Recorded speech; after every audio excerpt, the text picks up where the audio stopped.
For 5 years, the Vauxhall Cavalier had established itself as one of the most successful super touring cars of all time. It bowed out by taking John Cleland to the driver's title in the 1995 British Touring Car Championship. Exit the Cavalier in triumph, enter Vectra amid optimism and expectation. All the team have seen is a prototype several months earlier in Germany, but engineers had already begun detailed work on the Vectra racing project when the first body shell arrived at the factory. Okay then, chaps, let's have a look.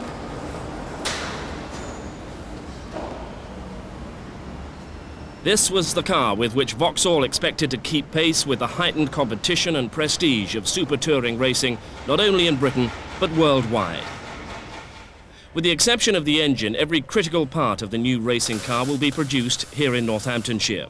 The design, the fabrication of the parts, and the meticulous attention to detail that goes into the final assembly of the first prototype car takes over 450 hours.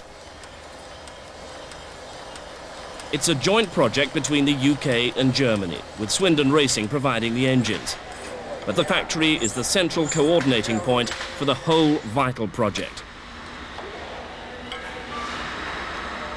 Input comes from many different quarters, and a vast range of technological and motor racing expertise is called upon. And among the most vital input comes from the drivers, especially the champion, John Cleland, enthusiastically involved. That we're starting with are better. And it should be a big improvement. So with the CAD, you were able to design the roll cage and determine where the plus and minus points were over the Vectra against the last year's Cavalier, before you even saw a body shell. That's right, yes.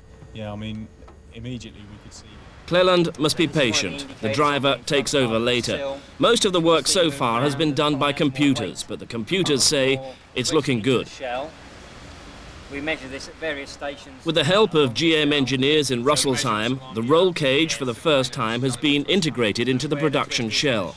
The result is torsion rigidity 30% stiffer than last year's Cavalier, for no increase in weight. Weight is critical. Even the spray painting is carefully monitored. Too much paint can mean too much weight.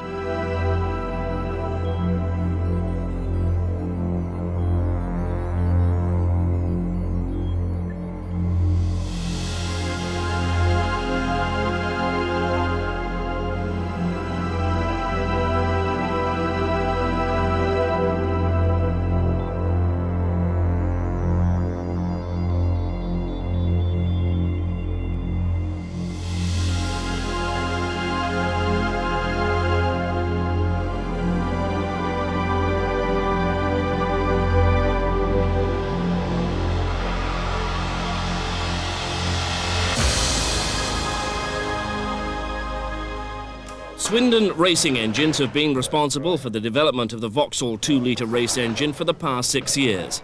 Under the watchful eye of proprietor John Dunn, the development is continuing to produce an engine that suits the particular characteristics of the Vectra. A new and further developed chassis requires a different type of power.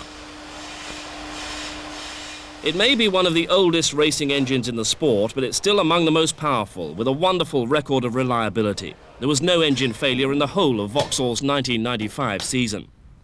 An engine like this is the product of experience and common sense, a constantly evolving project.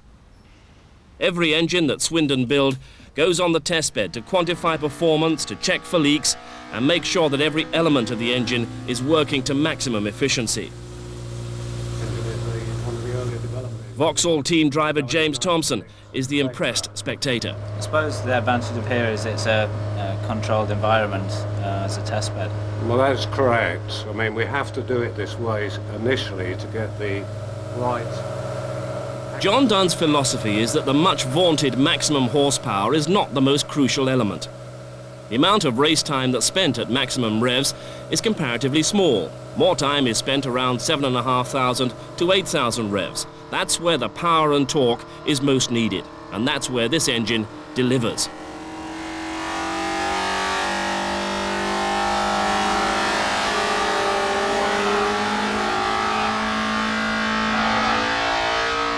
James Thompson, one of the most exciting new talents in the sport, introduced to the kind of power that will surely make him a major challenger once again in 1996. What excites Vauxhall most about the Vectra project is the lack of any need to compromise. The Cavalier might have been a continuous set of compromises that worked well. The Vectra project is much more a blank sheet of paper, a project to design a race car rather than take a road car and make a race car out of it. Not just any race car, but one that can race and win all over the world. Progress was swift and exciting. 8 weeks after taking delivery of the first body shell, the car was ready for its first test, and Vauxhall Motorsport boss Mike Nicholson would get his first trackside glimpse of the future. There's a fair bit of work left to do. Are they going to be burning the midnight oil for tomorrow? We will be, I'm afraid. They were burning it last night as well. Yeah. It's a usual situation this time in the birth of a new car, but there's a few problems to iron out, so we'll be out there tomorrow at Silverstone. Silverstone first run? Yep, looking forward to it. Fantastic. I'll be there, I won't miss that.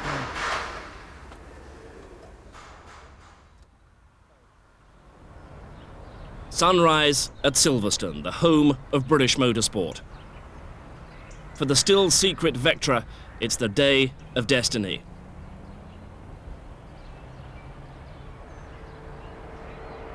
An early morning start is chosen to keep the Vectra away from prying eyes on its debut.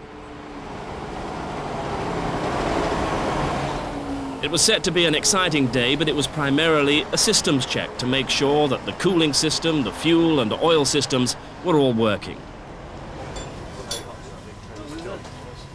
Vauxhall had arrived at this point some 2 or 3 months earlier than is usual, an illustration of the determination and serious commitment of the manufacturer, as well as the potential of the Vectra to make an immediate challenge. With John Cleland out of the country, James Thompson was to get the honour of the first run. The South African Mike Briggs was standing by for a few laps later in the session, but the tension was apparent as the moment approached for the new Vectra to turn its wheels for the first time.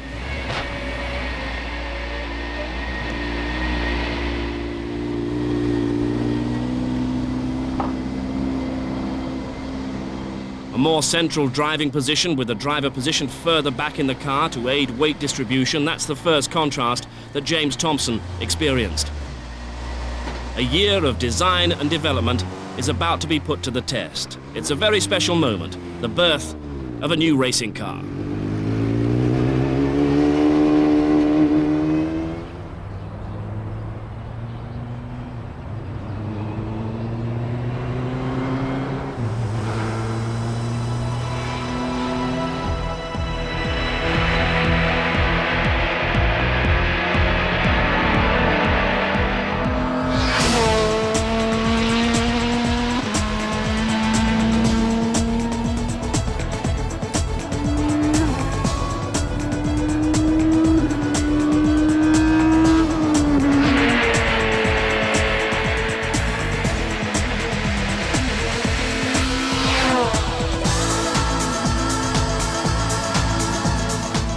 Visiting South African touring car champion Mike Briggs also tries the car and exhibits some pretty smart hand and footwork as he takes the Vectra to the limit.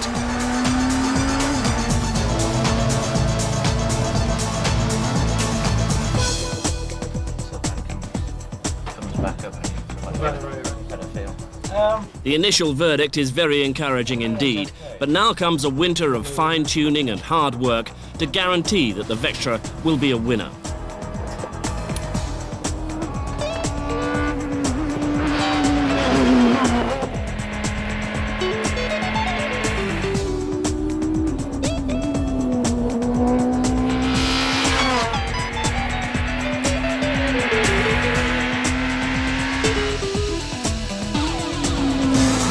The 1995 championship had been won by the Cavalier.